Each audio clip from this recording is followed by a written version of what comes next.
ప్రార్థన ఎందుకు చేయాలి? దేవుడికి అన్నీ తెలుసు కదా. ప్రార్థన చేస్తే ఏమవుతుంది? నేను అడగకముందే నా అవసరతలన్నీ ఆయనకి తెలుసు. ఆయనకి ఏమి ఇవ్వాలో తెలుసు, ఏమి ఇవ్వకూడదో తెలుసు, ఎవరికి ఎప్పుడు ఏమి ఇవ్వాలో ఆయనకి తెలుసు.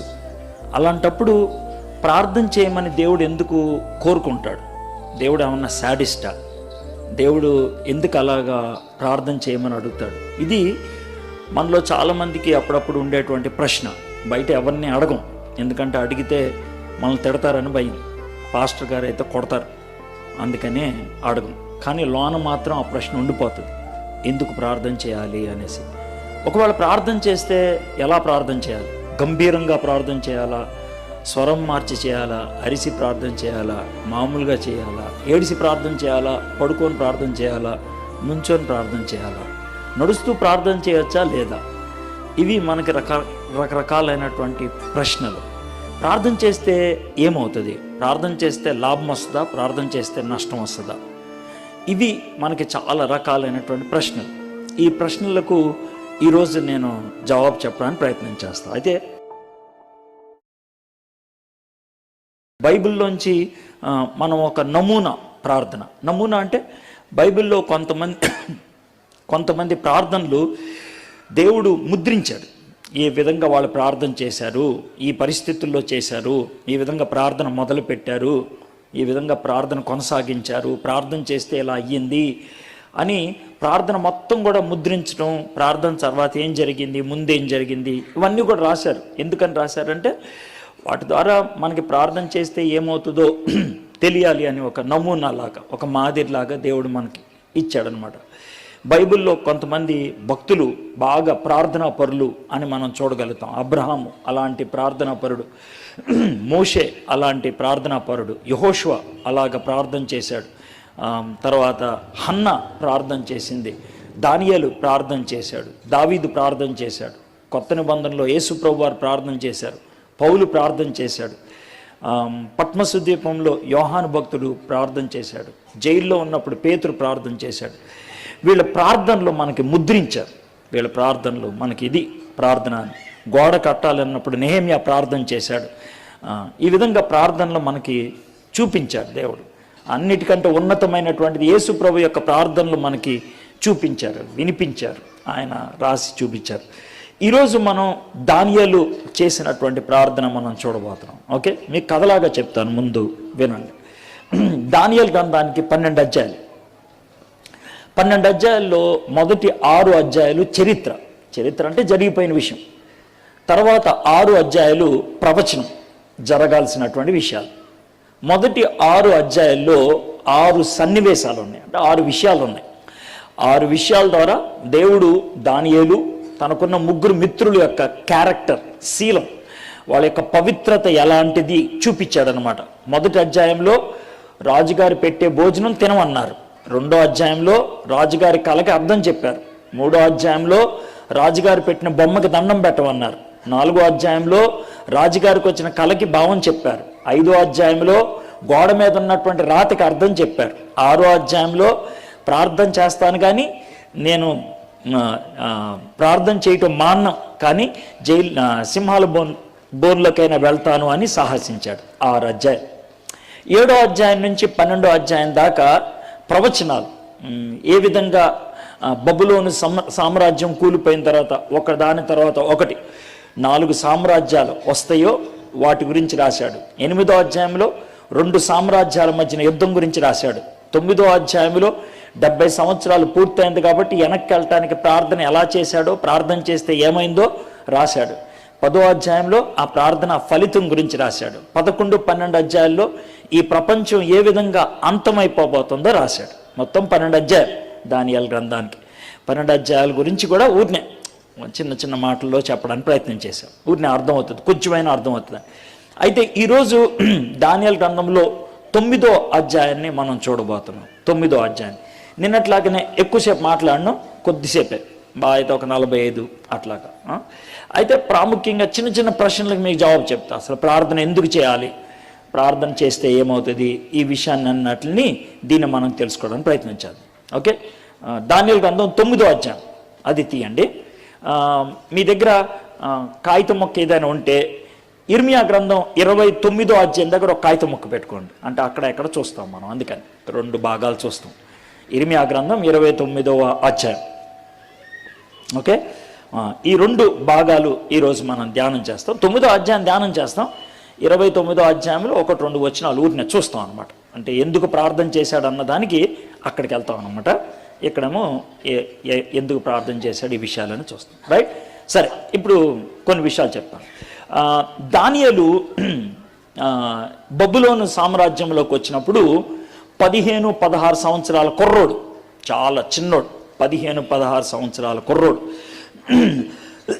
అయితే ఈ ప్రార్థన చేస్తున్నప్పుడు 9వ అధ్యాయంలో ప్రార్థన చేస్తున్నప్పుడు దానియేలు వయసు 85-86 సంవత్సరాలు, 70 ఏళ్ళు ఉన్నాడు బబులోను సామ్రాజ్యంలో.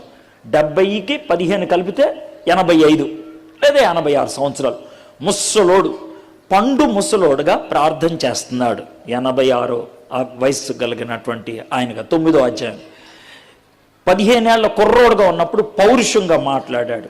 నేను రాజుగారి పెట్టే అన్నం తినను అని పౌరుషంగా మాట్లాడాడు.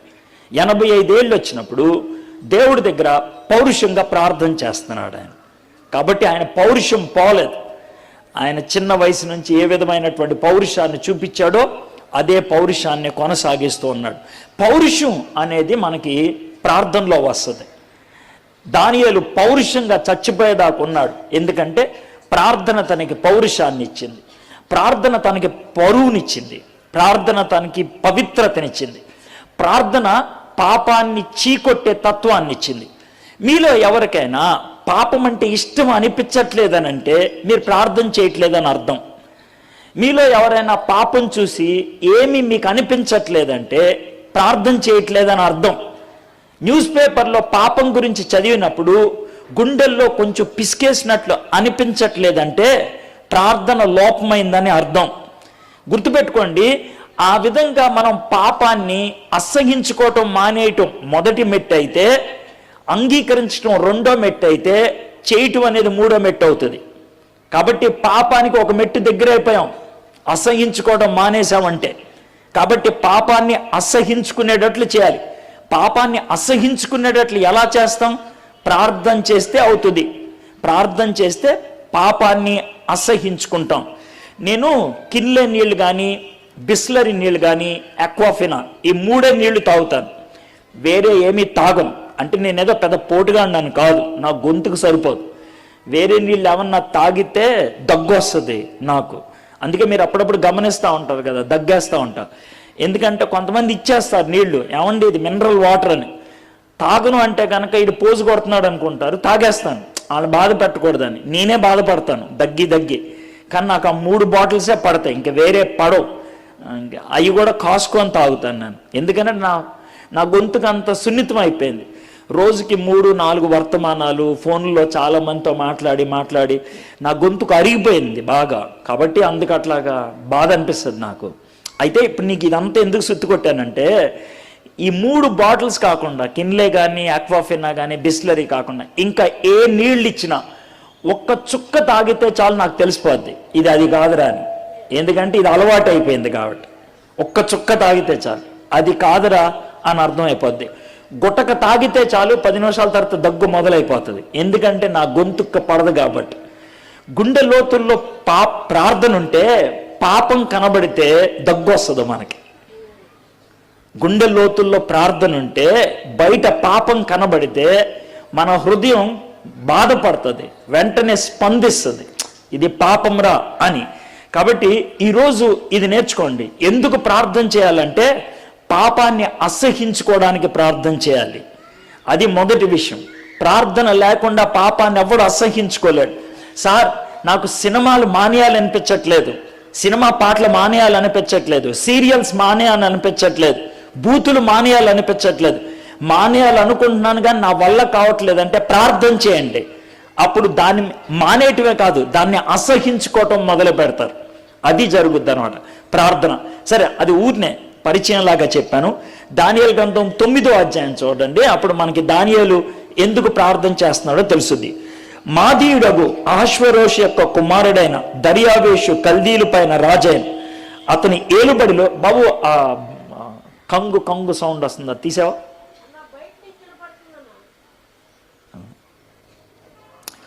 అతని ఏలుబడిలో మొదటి సంవత్సరమందు దానియేలును నేను యెహోవా తన ప్రవక్తయగు ఇర్మియాకు సెలవిచ్చి తెలియజేసినట్లు యెరూషలేము పాడుగా ఉండవలసిన 70 సంవత్సరంలో పూర్తవుతున్నవని గ్రంథముల వల్ల గ్రహించి తిని. దానియేలు ప్రార్థన చేయడానికి ఓ ప్రాముఖ్యమైన కారణం ఉంది.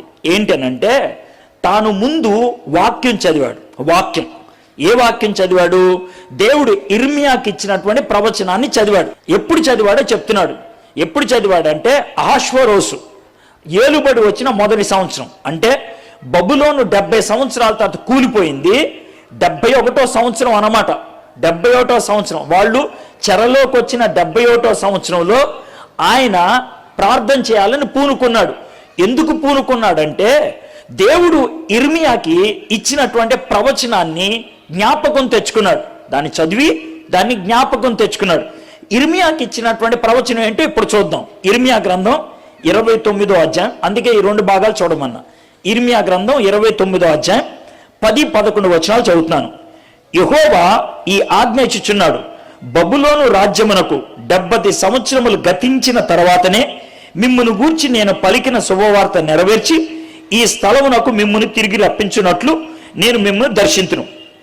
నేను మిమ్మల్ని గూర్చి ఉద్దేశించిన సంగతులను నేను ఎరుగుదును. రాబో కాలమందు మీకు నిరీక్షణ కలుగునట్లుగా అవి సమాధానకరమైన ఉద్దేశములే కానీ హానికరమైనవి కావు. ఇదే యెహోవా వాక్కు. ఇప్పుడు దేవుడు ఇర్మియాతో ఏమని చెప్పాడంటే క్రీస్తు పూర్వము 587లో 70 ఏళ్ళు అయిపోయిన తర్వాత నేను వెనక్కి తీసుకొస్తాను రా అని చెప్పాడు. చాలా స్పష్టంగా చెప్పాడు. ఆ మాట ప్రకారం 70 ఏళ్ళు అయిపోయింది కాబట్టి ఇప్పుడు వెనక్కి తీసుకురావాలి. వెనక్కి తీసుకొచ్చే సమయం వచ్చింది. వాక్యాన్ని ఆధారం చేసుకొని ప్రార్థన చేస్తున్నాడు. ఇప్పుడు ప్రార్థన ఎందుకు అని అంటే ఒక చిన్న మాట. ఇప్పుడు మోస్ గారు భోజనం చేశారా? పొద్దున్న బ్రేక్ఫాస్ట్ చేశారా? కాఫీ తాగారా సార్? స్నానం చేశారా? మరి బట్టలు కొత్త వేసుకున్నారా? ఇప్పుడు నేను ఆయనతో మాట్లాడుతున్నాను. ఆయన 2-3 ప్రశ్నలు అడిగా. మొదటి ప్రశ్నకి జవాబు చెప్పలా, రెండో ప్రశ్నకి జవాబు చెప్పలా అనుకుందాం. మూడో ప్రశ్న అడగబుద్ధి అవుద్దా? అడగబుద్ధి కాదు. అంటే ఈయనకి నేను ఇష్టం లేదేమో, నా ప్రశ్నకి ఆయన జవాబు చెప్పడం ఇష్టం లేదేమో అన్న. ఏదో పాపం ఆయన మొహమాటంగా తల ఊపారులేండి. స్టేజ్ మీద నేను అడ్డంగా అడిగేస్తే పాపం ఏమవుద్ది? మామూలుగా అడిగితే గట్టిగా మాట్లాడండేవాళ్ళు. కానీ జవాబు ఇచ్చారు. మొత్తం జవాబు. వాక్యము దేవుడు మనతో మాట్లాడతాం. ఏంటి చెప్పండి నాకు? వాక్యము దేవుడు మనతో మాట్లాడతాం. దేవుడు మనతో మాట్లాడుతున్నప్పుడు మనం ఏం చేయాలి? దేవుడికి జవాబు ఇవ్వాలి కదా. అనేది ఒకటి అడుగుతూ ఉంటాడు, జవాబు ఇవ్వాలి. అలా నిలకడగా ఉంటే దేవుడు మాట్లాడబుద్ధి అవుద్దా? మాట్లాడబుద్ధి. వాక్యము దేవుడు మనతో మాట్లాడతాం అయితే ప్రార్థన మనం దేవునితో మాట్లాడతాం. ఓకే, ఇది విషయం. అయితే కొంతమంది ఏం చేస్తారంటే వాక్యం చదవరు, వీళ్ళే మాట్లాడేస్తూ ఉంటారు. అప్పుడు ఒకసారి నన్ను జవాబు చెప్పలేరు, నువ్వు ఆగు ప్రభా, నువ్వు ఆగు అని అంటాం.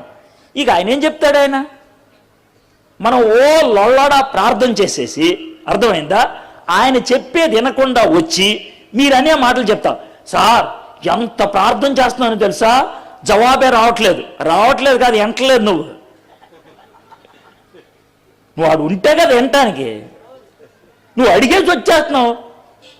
ఇప్పుడు ఇది ఎలా ఉంటుందంటే, పిలాతు యేసు ప్రభుని సత్యం అంటే ఏంటి అన్నాడా అని ఏసే మొదలుపెట్టి విన్నాడాడు? వినలా, వెళ్ళిపోయాడు. మీకు పిలాతుకి ఏమైనా తేడా ఉందా? ఏమీ లేదు. ఆయన అప్పగించాడు, మీరేమో అప్పగించకుండా అన్నాడు, అంతే, ఒకటే తేడా. మీరు ప్రార్థన చేస్తే దేవా ఏంటి ప్రభు అని వినాలా, అది ప్రాముఖ్యం. వినటం నేర్చుకోవాలి.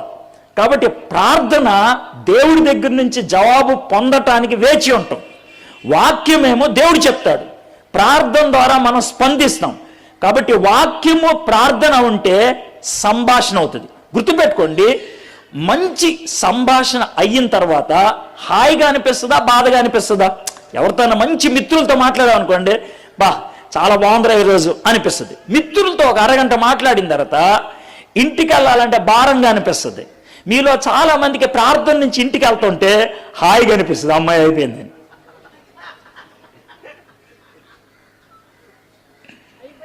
అమ్మాయి అయిపోయింది. మీ ఇంట్లో కుటుంబ ప్రార్థన ఏమైనా ఉంటే కనుక ఒకవేళ నాన్న ఆమె అనంగానే అమ్మాయా అనిపిస్తుంది.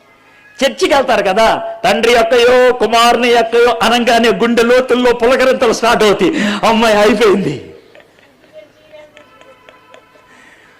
అది ఎందుకు అలాగనంటే దేవుడితో మనం సంభాషించట్లా, అందుకనే తలనొప్పిగా అనిపిస్తుంది. ప్రార్థన దేవుడితో మాట్లాడతాం. పొద్దున్నే ఒక అమ్మాయి నాకు అడుగుతా ఉంది, ఏమనంటే సార్ ప్రార్థన చేస్తుంటే నాకు బాగా అనిపించట్లేదు సార్ అని. ఏంటి బాగా అనిపించట్లేదు అని అంటే, ప్రార్థన చేస్తుంటే చెడ్డ తలంపులు వస్తున్నాయి, ప్రార్థన చేస్తుంటే మనసు ఎక్కడికో వెళ్ళిపోతుంది, గట్టిగా ప్రార్థన చేసినా కూడా అవ్వట్లేదు సార్ అని. ఓ పని చేయన్న, ఏంటన్న, ఒక కాగితం తీసుకొని దేవుడికి ఉత్తరం రాయన్న. దేవుడికి ఉత్తరం రాయటం రాయన్న, ఎలా సార్ అని. ఓ కాగితం తీసుకో అన్న, తీసుకోండి, పెన్ను ఉందా ఉందని, రాయ్ ప్రియమైన యేసయ్య పెట్టు పైన రసా, ప్రియమైన యేసయ్య బాగున్నాను, నేను బాగానే ఉన్నాను కానీ అంత బాగాలేదులే, రాయ్ అలాగే. అదేంటి మరి అంతే కదా, నువ్వు బాగుంటే నాకేదో ఫోన్ చేస్తావు, అలా ఎందుకు మొదలు పెట్టమంటే అంత బాగున్నాం కానీ కడుపు నొప్పి ఉంది అంటాను కదా. ఉత్తరం ఎవరు మొదలు పెట్టినా బాగున్నామో మొదలు పెడతారు, ఆ తర్వాత బాధలని చెప్తారు. కాబట్టి సార్ రాయన్న, ఇలాగ ఆ తర్వాత రాయన్న, రాసి ఓ పావు గంట తర్వాత ఫోన్ చేయన్న. పావు గంట తర్వాత ఫోన్ చేసి ఎలా ఉందన్న, చాలా కాన్సన్ట్రేటెడ్గా రాస్తున్నారు సార్ అంత, వెరీ గుడ్, అయిపోయింది. ఆ తర్వాత ఉత్తరం ఏం చేయమంటావు అన్నాడు. మీ ఇంట్లో క్యాండిల్ ఉందా అన్న, ఉందన్న, వెలిగించిందన్న, ఏం చేయమంటా, దాన్ని కాల్ చేసే అన్న, బస్ అయిపోయింది. ఉత్తరం దేవుడి దగ్గరికి వెళ్ళిపోయింది, అవునా కదా. ఇంకెందుకు దాన్ని కాల్చిపడే, ఎవడం చూస్తే మళ్ళీ గొడవ, ఎవడు ఆశయం దాంట్లో కాల్చేసి. ప్రార్థన దేవుడితో సంభాషణ, ప్రార్థన దేవుడు మనతో మాట్లాడిన దానికి స్పందన. దానియేలు వాక్యం చదివాడు, వాక్యానికి స్పందనగా ఆయన చేస్తున్నాడు. ఇంతకీ దేవుడు ఏం చెప్పాడు చూద్దాం. ఇర్మియా 29:12 మీరు నాకు మొర్ర పెట్టుదిరేని, మీరు నాకు ప్రార్థన చేయించు ఒత్తిరేని, నేను మీ మనవి ఆలకింతును. మీరు నన్ను వెదికిన ఎడల, పూర్ణ మనసుతో నన్ను గూర్చి విచారణ చేయని ఎడల మీరు నన్ను కనుగొందురు, నన్ను నేను మీకు కనపరుచుకొందును. ఇదే యెహోవా వాక్కు. నేను మిమ్మల్ని చెరలో నుండి రప్పించదును, నేను మిమ్మల్ని చెరపట్టియే జనంలోనికి ఏ స్థలములోనికి మిమ్మల్ని తోలివేసిదునో ఆ జనులందరిలో నుండి, ఆ స్థలం అన్నిటిలో నుండి మిమ్మల్ని సమకూర్చి రప్పించదును. ఇదే యెహోవా వాక్కు. ఎచ్చటి నుండి మిమ్మల్ని చెరకు పంపితునో అచ్చటికే మిమ్మల్ని మరలా రప్పింతును. ఎంత స్పష్టంగా చెప్పాడు చూడండి. ఈ ప్రార్థనలో దేవుని యొక్క ప్లాన్ ఉన్నది, ప్రణాళిక ఉంది, అంతే కదా. దేవుని ప్లాన్ ఏంటంటే ఇశ్రాయేలీలకి అంటే యూదులకి బుద్ధి చెప్పడానికి 70 ఏళ్ళు చెరలో పెట్టాలనుకున్నాడు. కొంతసేపు చెరలో, రే ఒక అరగంట సేపు మోకరించరా అని టీచర్ గారు అంటారే, రే ఒక 10 గుంజీలు తీరా అని టీచర్ గారు అంటారే, అరే 100 సార్లు ఇంపోజిషన్ రాయరా అని అంటారే, 70 ఏళ్ళు అక్కడ ఉండరా అని అన్నాడు.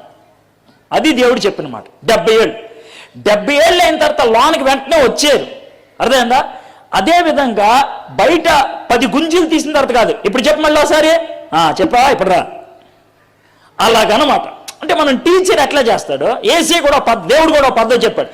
70 ఏళ్ళు చెరలో ఉన్న తర్వాత ఎవరైనా నాకు ప్రార్థన చేస్తే, ఎవరైనా నన్ను కనుగొనటానికి వస్తే, ఎవరైనా నన్ను విచారించడానికి వస్తే, అది జరిగితే వెనక్కి తెచ్చేస్తా.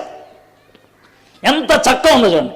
కాబట్టి దానియేలు దాన్ని గమనించి, దేవా 70 ఏళ్ళు అయిపోయింది టైము, ఎవరైనా ప్రార్థన చేస్తే వెనక్కి తెస్తా అన్నావు కదా, కాబట్టి నేను చేస్తాను. కాబట్టి ఇప్పుడు ప్రార్థనలో దానియేలు ఏం చేశాడు, దేవుని యొక్క ప్లాన్లో తాను చేరాడు. దేవునికి ఉన్నటువంటి ఒక ఉద్యమంలో తాను పాలిభాగస్తుడయ్యాడు. దేవుడికి ఒక పథకం ఉంది, దేవుడికి ఒక ఉద్దేశం ఉంది. దాంట్లో దానియేలు తన్ను తాను చేర్చుకున్నాడు. ప్రభా 70 ఏళ్ళ తర్వాత ఏమన్నా ప్రార్థన చేస్తే వెనక్కి తెస్తా అన్నావు కదా, నేను చేస్తా, మన ఇద్దరం కలిసి వెనక్కి తెచ్చేద్దామా, అదన్నమాట. మన ఇద్దరం కలిసి చేసేద్దామా. ప్రార్థన దేవుడితో మన ఇద్దరం జట్టు అని అంటాం అన్నమాట. చిన్నపిల్లల భాషలో చెప్పాలండి, ప్రార్థన దేవుడితో మన ఇద్దరం జట్టు. పని నీది, నీతో నేను కలిసా, మన ఇద్దరం కలిసి చేద్దామా, మన ఇద్దరం జట్టు, నువ్వు నేను కలిసి చేద్దాం అని దేవుడితో మాట్లాడటమే ప్రార్థన. మీ ఇంట్లో ఏ పనున్నా, మీ ఇంట్లో ఏ బాధ ఉన్నా, మీ ఇంట్లో ఏ కష్టం ఉన్నా, దేవా ఈ కష్టాన్ని తొలగించడానికి నా జట్టు చేరవా, ఈ బాధ తొలగించడానికి నా జట్టు చేరవా, నువ్వు అనుకున్న ప్లాన్ పూర్తి చేయడానికి నన్ను జట్టులో చేర్చుకోవా. అది ప్రార్థన. దానియేలు దేవుని జట్టులో చేరటానికి ఇష్టపడుతున్నాడు, అందుకనే ప్రార్థన చేశాడు. దేవుడు ఇంకేం చెప్తున్నాడు? 13వ వచనం, మీరు నన్ను వెదికిన ఎడల, పూర్ణ మనసుతో నన్ను గూర్చి విచారణ చేయునడలా మీరు నన్ను కనుగొందురు. మీరు ఖచ్చితంగా మనస్ఫూర్తిగా ప్రార్థన చేస్తే నేను మిమ్మలను అక్కడి నుంచి బయటికి తీసుకొస్తాను. ఆయన వాక్యములో దేవుని చిత్తం ఏంటో తెలుసుకున్నాడు. ప్రార్థనలో దేవుని చిత్తానికి తల ఒగ్గాడు. 2 నిమిషాలు చెప్తున్నా. వాక్యములో దేవుని చిత్తం ఏంటో తెలుసుకున్నాడు, ప్రార్థనలో దేవుని చిత్తానికి తల ఒగ్గాడు. అది ప్రాముఖ్యం. దేవుని చిత్తాన్ని తెలుసుకోవాలంటే వాక్యం చదవాలి. దేవుని చిత్తానికి మనం శిరస వహించాలంటే ప్రార్థన చేయాలి. చాలా మంది దేవుని చిత్తాన్ని తెలుసుకుంటారు, తల ఒగ్గరు. దాన్ని మొండితనం అంటారు, దాన్ని మూర్ఖత్వం అంటారు. క్రైస్తవుల్లో చాలా మంది మూర్ఖులు ఉన్నారు. పాపం ఒప్పుకుంటే క్షమిస్తాడు, అడిగితే ఇస్తాడు, వెతికితే దొరికేటట్లు చేస్తాడు, తడితే ఆయన తలుపు తీస్తాడు, విజ్ఞాపన చేస్తే ఆయన మనవి వింటాడు. ఇది మనకి తెలుసు, కానీ దానికి విధేయత చూపించం, దానికి తల ఒగ్గం. ప్రార్థన తల వంచేటట్లు చేస్తుంది. అంటే నా ఉద్దేశం ప్రార్థన ఎప్పుడు చేసినా తల వంచి చెయ్యమని కాదు. ప్రార్థన తలెత్తి చేయొచ్చు, ప్రార్థన పడుకొని చేయొచ్చు, ప్రార్థన నడుస్తూ చేయొచ్చు, ప్రార్థన బొక్కబర్లుగా పడి చేయొచ్చు, ప్రార్థన మోకరించి చేయొచ్చు, ప్రార్థన ఏడుస్తూ చేయొచ్చు, ప్రార్థన నవ్వుతూ చేయొచ్చు. ప్రార్థన దేవుడి ముందు ఒగ్గటం. ప్రార్థన, దేవా నీకు నేను మనవి చేసుకుంటున్నా. ప్రార్థన, నువ్వు నాకు యజమానుడివి, నువ్వు నాకు ప్రభువువి అని మన యొక్క హృదయంలో అంగీకరించడం, అది ప్రార్థన. ఒకవేళ అలాంటి తత్వము నీ ప్రార్థనలో రాకపోతే నువ్వు ప్రార్థన చేయట్లేదు, నువ్వు మంత్రం చదువుతున్నావు. మంత్రానికి ప్రార్థనకి తేడా ఇది. ప్రార్థనలో మనం ఎటువంటి పదాలు ఉపయోగించినా ఎదుటి వ్యక్తిని మనము సంతోష పెట్టాలని ప్రయత్నం చేస్తాం. ఒకవేళ 1000 రూపాయలు అప్పు అడగాలి, నువ్వు హానోక్ గారి దగ్గరికి వచ్చి 1000 రూపాయలు అప్పు అడగాలంటే ఎలా మొదలు పెడతారు తెలుసా? హానోక్ గారు అద్భుతంగా పాటలు పాడుతున్నారండి. అవును, ఈ మధ్యన అది యాక్సిడెంట్ అయిందంట, తగ్గిందా అదంతా? బాగుందా? భార్య పిల్లలు బాగున్నారా? పిల్లలు ఏం చేస్తున్నారు ఇప్పుడు? ఓకే. ఇదంతా శుద్ధి. మనకు కావాల్సింది ఏంటి? 1000 రూపాయలు. దీన్ని సోప్ వేయడం అంటారు, అవునా కదా?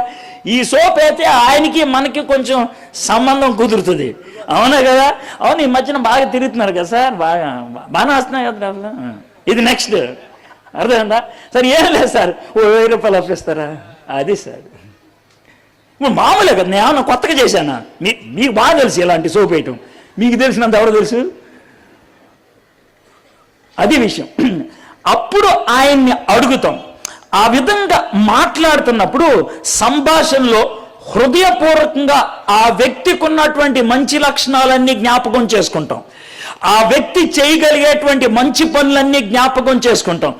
ఆ తర్వాత మన అవసరత ఆయన ముందు పెడతాం. ఆ తర్వాత మాకు ఇవ్వు ప్రభు అని అడుగుతాం. అంతే కదా? పరలోక ప్రార్థన కూడా అంతే. దేవా నువ్వు పరలోకంలో ఉన్నావు, నువ్వు మహానుభావుడు, నువ్వు అద్భుతం, అన్ని అది ఇది, మాకు చివరికి రొట్టెటవా? అది రొట్టె అనుదాన ఆహారం అంటే అదేదో పవిత్రం అనుకుంటారు. అది వారి రొట్టె అట్టవా? అది చివరికి రొట్టె కోసం అడి తతంగం అంతా చిన్న విషయం. దానియేలు కూడా అదే పద్ధతిని ఉపయోగిస్తున్నాడు. దేవుని సన్నిధిలోకి వచ్చాడు. దేవా ఇది నీ ప్రణాళిక, నీ చిత్తం ఇది, నీ చిత్తానికి నేను తల ఒగ్గుతున్నా, నీ ముందు నా శిరస్సును ఉంచుతున్నా. అది ప్రార్థన.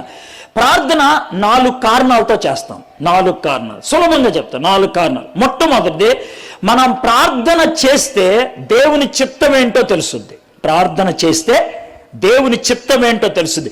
ప్రార్థనలో దేవుడు తన చిత్తాన్ని బయలుపరుస్తాడు. దేవుడు ఏం చేయాలనుకుంటున్నాడో చెప్తాడు. ప్రార్థన వాక్యంలోకి నడిపిస్తుంది. అందుకే దేవుని చిత్తం మనకి తెలుస్తుంది. ఇది మొదటిది. రెండోది, దేవుని చిత్తం తెలిసిపోయిన తర్వాత వెళ్ళిపోకూడదు.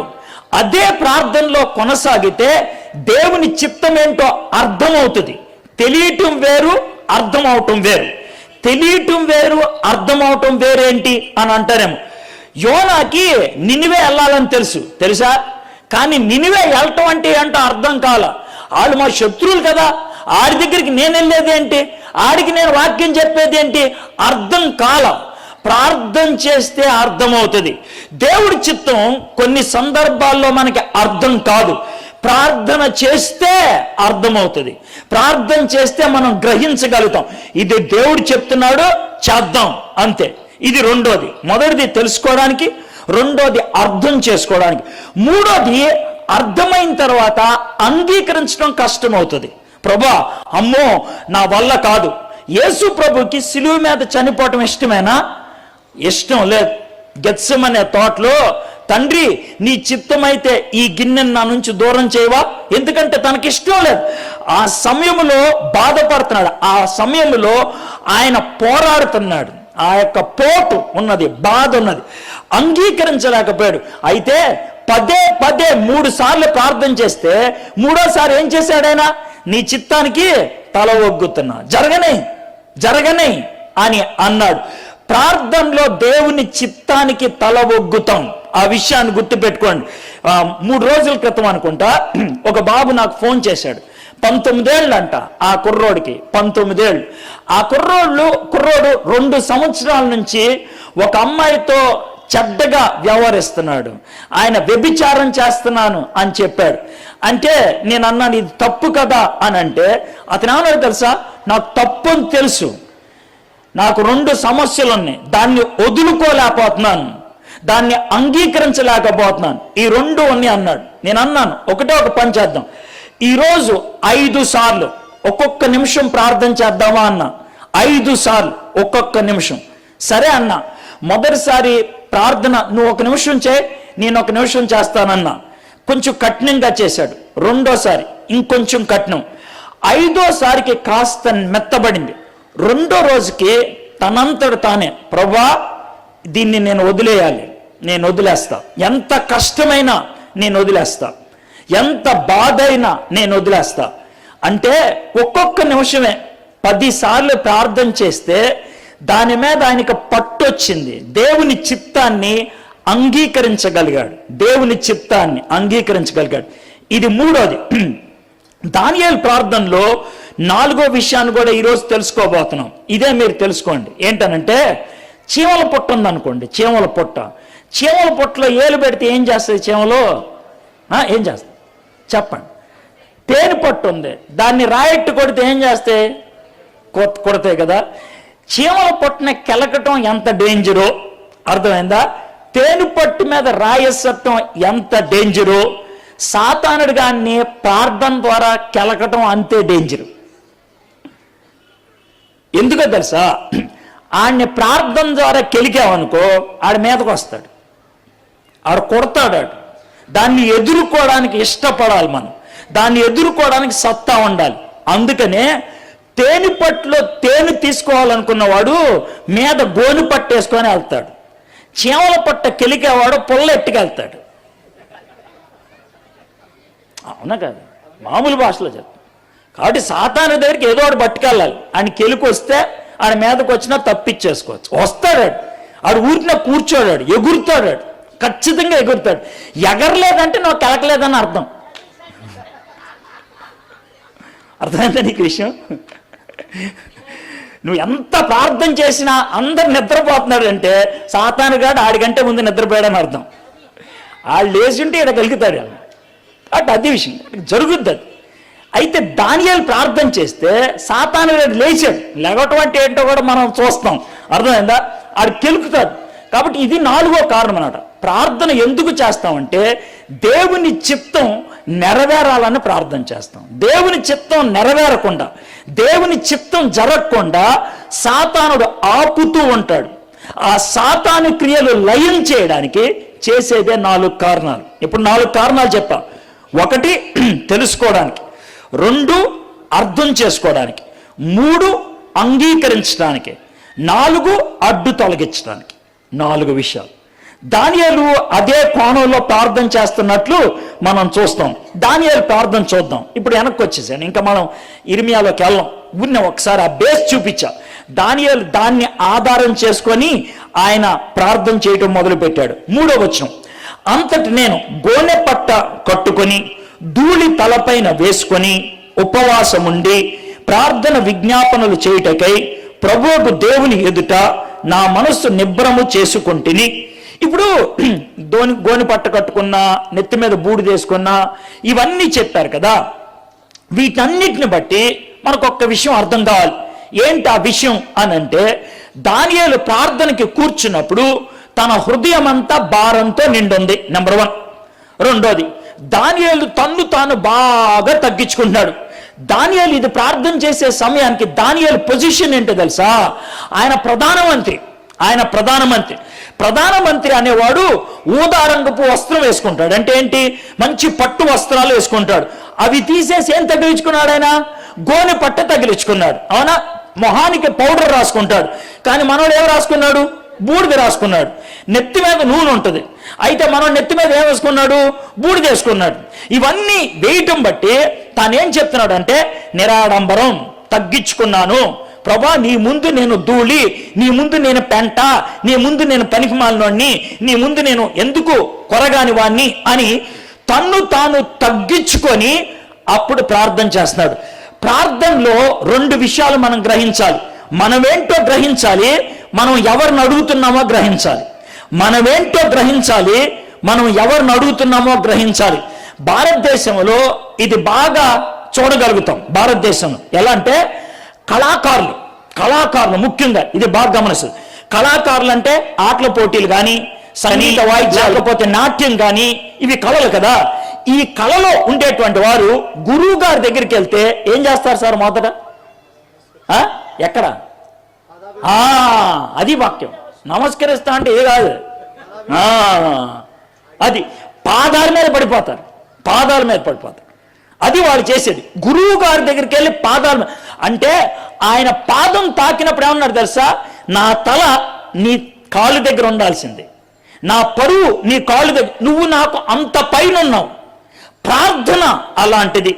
మనం ఈ లోకంలో ఎవరి కాళ్ళు పట్టుకుంటామో లేదా అనవసరం, కానీ మనం ఎవరి కాళ్ళు పట్టుకోవాలి?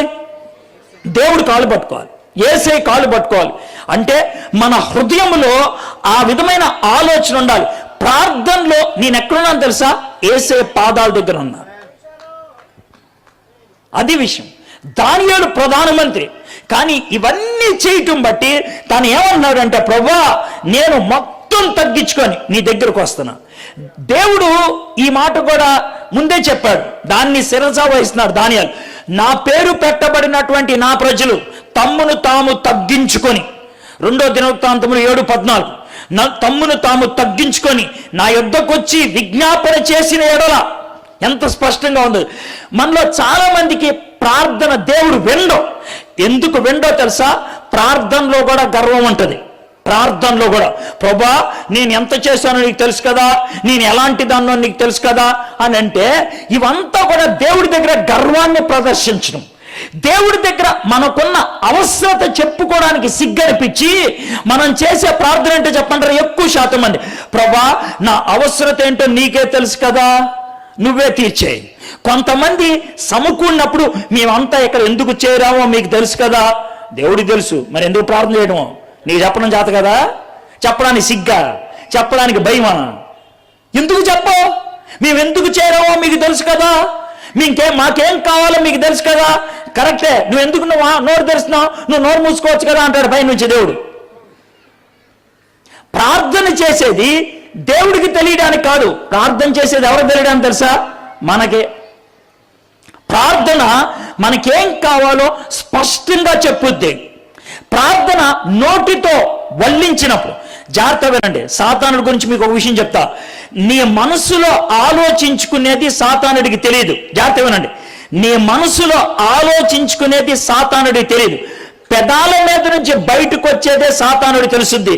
కాబట్టి సాతానుడిని పెట్టాలన్నా, సాతానుడిని పొమ్మనాలన్నా మనసులో అనుకుంటే పని అవ్వదు, ఆడికి కనబడదుగా. సాతానా పో అంటే పోతాడు, నువ్వు మనసులో అనుకుంటే పోడు. అందుకనే బయటికి చెప్పాలి. ప్రార్థన చేసినప్పుడు నీ చెవికి వినబడుతుంది, సాతానుడి చెవికి వినబడుతుంది. దానియేలు అందుకని తన్ను తాను తగ్గించుకొని ఆ విధంగా ప్రార్థన చేస్తున్నాడు. ఇప్పుడు 4వ వచనం, నేను నా దేవుడైన యెహోవా ఎదుట ప్రార్థన చేసి ఒప్పుకొనినది ఏమనగా, ప్రార్థన మొదలు పెడుతున్నాడు.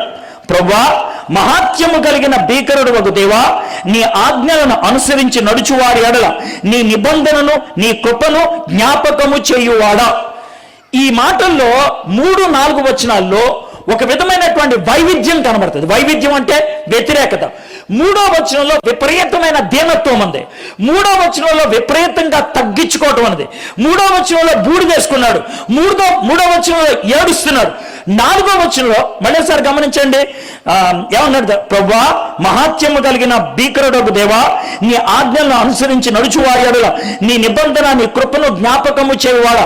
వీటిలో మనకేమర్థం అవుతుంది తెలుసా? దేవుడి యొక్క గొప్పతనాన్ని చూపిస్తున్నాడు. నువ్వు భీకరుడివి, నువ్వు గొప్పోడివి, మా ప్రార్థన ఆలకించేటువంటి వాడు. 2 విషయాలు చెప్తున్నాడు. మహాత్యము కలిగిన భీకరుడు దేవా, నీ ఆజ్ఞలను అనుసరించి నడుచువారి ఎడల నీ నిబంధన నీ కృప జ్ఞాపకము చేయువాడా. నువ్వు చాలా గొప్పోడివి, నువ్వు చాలా మంచోడివి. దేవుణ్ణి జ్ఞాపకం చేసుకుంటున్నాడు. దీన్నే ఆరాధన అంటారు. ఆరాధన అంటే ఏంటో మీకు చెప్తా. ఆరాధన అంటే ఆ వ్యక్తికి ఉన్నటువంటి గుణాన్ని జ్ఞాపకం చేసుకొని మెచ్చుకోవటం ఆరాధన. వాడు బాగా పాటలు పాడతాడు తెలుసా, ఎంత బాగా పాడతాడో, పాడితే నన్ను నేనే మర్చిపోతా, ఇది ఆరాధన. వాడు క్రికెట్ బాగా ఆడతాడు తెలుసా, ఆడు కొడతం మొదలు పెడితే బౌలర్లు భయపడతారు, అది ఆరాధన. ఆమె వంట అదిరిపోతుంది తెలుసా, వంట తిన్నాక ఏళ్ళు నాక్కుంటూ ఉండాల్సిందే, ఇది ఆరాధన. ఆరాధన అనుభవించినప్పుడు ఆ వ్యక్తి చేసే పనులు జ్ఞాపకం చేసుకొని నువ్వు మెచ్చుకుంటూ పలికే పలుకులుంటవే, అవి ఆరాధన. ఇక్కడ అదే మాటలున్నాయి. మహాత్యము కలిగిన భీకరుడు వగు దేవ, నువ్వు చాలా గొప్ప దేవుడివి. ఎందుకు ఆ మాటలు అన్నాడు? 70 సంవత్సరాలు మమ్మల్ని బయటికి తోసేసింది నువ్వే, వెనక్కి తీసుకెళ్ళగలిగేటువంటి సామర్థ్యం కలిగిన వాడు కూడా నీవే. అందుకని భీకరుడు వగు దేవ, నీ ఆజ్ఞలను అనుసరించి నడుచు వారి ఎడల నీ నిబంధనను నీ కృపను జ్ఞాపకం చేయవాడు. నువ్వు చాలా గొప్పోడివి, నువ్వు చాలా మంచోడివి. నువ్వు చాలా గొప్పోడివి, నువ్వు చాలా మంచోడు. గొప్పోడు కాబట్టి ఏమైనా చేయగలవు, మంచోడు కాబట్టి మాకు చేయడానికి ఇష్టపడుతున్నావు. అది ఆయన్ని ఆరాధించడం. ఆరాధనలో మన కనుదృష్టి ఎవరి మీదకి వెళ్తుందో తెలుసా? ఎవరికైతే ప్రార్థన చేస్తున్నావో వాళ్ళ మీదకి వెళ్తుంది. ఆరాధించేటప్పుడు మన హృదయం అంతా దేంతో నిండి ఉంటుందో తెలుసా? ఎవరిని ఆరాధిస్తున్నామో ఆ వ్యక్తితో నిండి ఉంటుంది. సినిమా పేర్లు అసలు బహుశా నేను అనుకుంటాం బైబిల్లో నుంచి రావాల్సిన వచ్చేసినామో అనుకుంటాం. మనసంతా నువ్వే అని అంటారు. ఒక అమ్మాయిని ప్రేమిస్తే, ఒక అబ్బాయిని ప్రేమిస్తే ఆ ప్రేమలో ఉన్నప్పుడు మనస్సంతా ఉండేది ఆనే, మనస్సంతా ఉండేది ఆయనే. హృదయం అనే కోవెలలో నిన్ను కొలిచి అనే దేవతగా అంటాడు. ఆ కోవెల అంటే ఏంటి తెలుసు కదా, మీ గుడి. హృదయం అనే గుడిలో ఎవరు ఉండాలి? అసలు దేవుడు ఉండాలి. దేవుణ్ణి తీసేస్తే గుడి ఖాళీగా ఉంటుందా? ఉండదు. ఎవడో ఒకరిని పెట్టుకోవాలి, ఎవరితో అతను పెట్టుకోవాలి. ఖాళీగా ఉండదు గుడి. ఎవరు లేకపోతే నువ్వే కూర్చుంటావు, నేనే రాజు నేనే మంత్రి అంటావు. అది పరిస్థితి. ఎవరు లేకపోతే నువ్వే అంటావు. జరిగేది ఇది. ఖాళీగా ఎప్పుడు ఉండదు సీటు. ఇప్పుడు ఒకసారి ఆలోచించుకో, నీ హృదయంలో ఎవరున్నారు? డ్రామా వేయొద్దు, ఇప్పుడు అస్సలు వేయొద్దు. సిగ్గు తీసేస్తాను డ్రామా వేస్తే. అస్సలేదు. దేవుడే అండి అని అంత యథవేష లేదు. మీ ఫేస్ చూస్తే అర్థం అవుతుంది మీ హృదయంలో దేవుడు ఉన్నాడా లేకపోతే ఇంకెవడన్నా ఉన్నాడా, అది విషయం. కాబట్టి ఆలోచించుకోండి. గుడి కట్టుకుంది దేవుడు, అయితే ఆ గుడిలో దేవుడిని తీసేసి ఎవరినో పెట్టావు. మరి దేవుడికి ఎంత మండుద్ది ఆలోచించండి. ఆరాధన గుడిలోంచి రావాలి అంటే గుడిలో ఎవరు ఉండాలా? దేవుడు ఉండాలి. అందుకనే బైబిల్లో ఉన్నటువంటి మాట ఏంటి తెలుసా? ఆరాధించేవాడు ఆత్మతోనూ, రెండూ లేవు, ఆత్మ లేదు, అబద్ధం. ఏమవుతుంది? అది ఆరాధన అవుద్దా? అవదు, పర్ఫార్మెన్స్ అవుతుంది. అంటే ఏంటి తెలుసా? అద్భుతంగా పాడటం. ఎస్పి బాలసుబ్రహ్మణ్యం అద్భుతంగా పాడతాడు. ఆయన పాడాయన అమోఘంగా ఆడతాడు. కానీ ఏమన్నా లాభం ఉంటుందా? పాట పాడి పక్కెళ్ళ మందు కొడతాడు ఆయన. ఏం తేడా లేదు. దేవా పాపిని, అసలు ఆ పాట ఇదివరకు ప్రతిరోజు ఉదయం దేవా పాపి అద్భుతంగా ఉండదు కదా. కానీ మనోడు ఆ పాడిన తర్వాతే మందు కొట్టాడు ఆయన. ఏ లాభం? అది పర్ఫార్మెన్స్. సరే, ఎస్పి బాలసుబ్రహ్మణ్యం అలా అన్నానంటే ఉంది, మీరు కూడా అలా అయితే అలాగా? అది నా ప్రశ్న. మీరు పాడితే గుండె లోతుల్లోంచి పాడాలి, ఆరాధిస్తే గుండె లోతుల్లోంచి ఆరాధించాలి. దానియేలు గుండె లోతుల్లోంచి ఆరాధించాడు. అయితే ఒక్క మాట, ఆరాధన కరెక్టు అంటానికి రుజువేంటో మీకు చెప్తా. ఆరాధన రైటు అంటానికి రుజువేంటో చెప్తా. ఆరాధన రైట్ అయితే 2 పనులు జరుగుతాయి. ఆరాధన రైట్ అయితే 2 పనులు జరుగుతాయి. కరెక్ట్గా ఎవరినైతే ఆరాధిస్తున్నావో నీ మనస్సు అంతా ఎవరి మీదకి వెళ్ళబడుతుంది? ఆ వ్యక్తి మీదకి వెళ్ళబడుతుంది. అంటే ఇక్కడ మనం ఆరాధించేది ఎవరిని? దేవుణ్ణి. కాబట్టి దేవుడి మీదకి మన మనసు అంతా పడినప్పుడు మనకి ఏదైతే భయాన్ని కలిగిస్తుందో అది మన మనసులోకి వస్తుందా? రాదు. ధైర్యం వస్తుంది. కాబట్టి ఇప్పుడు ఇంకో కారణం చెప్తున్నా. ప్రార్థన ఎందుకు? ప్రార్థన చేస్తే ధైర్యం వస్తుంది. ప్రార్థన చేస్తే భయం పటాపంచలవుతుంది. ప్రార్థన చేస్తే నిబ్బరంగా ఉండగలుగుతాం. ప్రార్థన చేస్తే సాహసించగలుగుతాం. ప్రార్థన అవసరం. మీరు అనుకుంటారు ఈయనంత ప్రసంగాలు చేస్తున్నాడు కాబట్టి వీడిగా బాధలు లేవని. కారులో వచ్చిన వాళ్ళకి తెలుస్తుంది. రాత్రి నేను 4 గంటల దాకా పడుకోలేదు. ఏ అనంటే నాకు నిద్ర పట్టలేదు. రాత్రి దెయ్యం నన్ను విసికిస్తూ ఉంది, పడుకోనివ్వట్లేదు. వచ్చేటప్పుడు ఒక ఆంటీకి ఫోన్ చేసి, ఆంటీ రాత్రి నాకు నిద్ర పట్టట్లేదు నేను అన్నా. అంటే ఏమన్నా తెలుసా వాడు? అరే నిన్ను సాతానుడు పడగొడటానికి చాలా ప్రయత్నం చేశాడు రా. నువ్వు నిలబడకుండా నీ కాళ్ళకు జబ్బులు ఇచ్చాడు, నువ్వు మాట్లాడకుండా నీ గొంతుకి దగ్గిచ్చాడు, నీవు సరిగ్గా ఆలోచించకుండా నీ తలకి మైగ్రేన్ ఇచ్చాడు, నువ్వు సరిగ్గా తినకుండా ఉంటాను నీ కడుపులో గ్యాస్ ప్రాబ్లం పెట్టాడు, నీకు అన్ని రకాలైన జబ్బులు పెట్టాడు రా నీ నోరు మూపించడానికి. ఇక చివరికి వాడు చేయదలుచుకున్న పని ఏంటి తెలుసా? నీకు నిద్ర లేకుండా చేయాలని. ఆవిడన్నమాట. నేను ఇవన్నీ వింటా ఉంటే నాకు ఎంత ఆనందం వేసింది తెలుసా? పోలే అంటే మనం వాడికి చిరాకు పెడుతున్నాం అనమాట. నేను అది పరిస్థితి అని. అరే 3 రోజు ప్రార్థన చేయించుకోరు నాతో. అలాగేనంటే బస్ వచ్చేసాను. వాక్యం చెప్తాను. మనము దేవుణ్ణి ఆరాధించే వాళ్ళం మనస్ఫూర్తిగా అయితే దేవుడి శక్తి ఏంటో మనలోకి వస్తుంది. ఆ శక్తి మనలోకి వచ్చినప్పుడు చుట్టూ ఉన్న పాపం గలిబిలవుతుంది. ఒకవేళ నీలోనే పాపం ఉందనుకో, ఆ పాపం కనబడుతుంది నీలోనే. ముక్కాముల ప్రాంతంలో అతి శక్తివంతమైనటువంటి దేవతలు ఉన్నాయి. కరెక్టా కదా సార్? ఎలా తెలుసుద్ది? వాక్య పరిచర్యకి వెళ్ళినప్పుడు నా మీద ఉన్న అటాక్లను బట్టి తెలుసుద్ది ఇక్కడ శక్తివంతమైన దేవతలు ఉన్నాయని అర్థమైపోయింది. దానియేలు ప్రార్థన చేసినప్పుడు ఆ శక్తిని గమనించాడు. తన చుట్టూ ఆ ప్రార్థన యొక్క ప్రభావాన్ని చూశాడు. అయితే మీకు స్పష్టంగా చెప్తున్నా, దేవుని సన్నిధిలో ప్రార్థన చేస్తే ముందు మీలో ఉన్న పాపం బయటపడిపోవాలి. నేను చేసేది పాపం, నేను చేసేది తప్పు నీకు అర్థం అవ్వాలి. అర్థం కావట్లేదనంటే, ఒప్పుకోవడానికి ఇష్టపడట్లేదంటే, దాన్ని వ్యతిరేకంగా చూడట్లేదనంటే నువ్వు ప్రార్థన సరిగ్గా చేయట్లా.